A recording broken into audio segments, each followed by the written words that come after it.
Ay benim cücelerim, ay benim cüceler. Cip cip cücelerim, cip cip cip cip cücelerim. Züleyxa, bəsdir daha biz ayrılaq. Uy, ayrılmayıb, neyniyəcək? Kəşki kişilərin hamısı sənin kimi olaydı.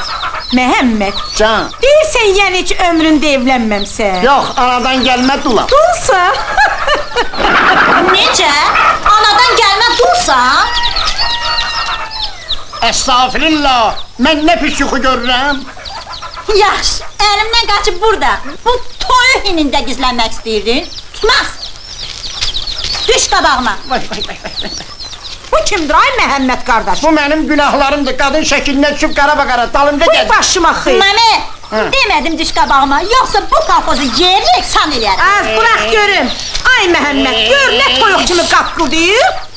Ay qızı, sən bizim kolxozu yerlə yeksan etmək istəyirsən? Birinci səndən başlayacağım qırt toyuq. Ay Məhəmməd qardaş, bu kimdir?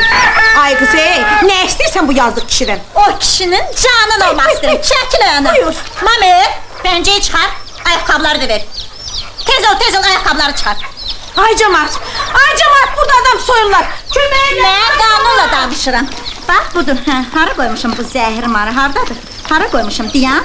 Bax, hə, budur. Bax, mən qanunla danışıram. Budur, bu da məhkəmənin qərarı. Şeirdir. Mənim daha şeirlə işim yoxdur, Nazlı xanım. Musinka, sizsiz.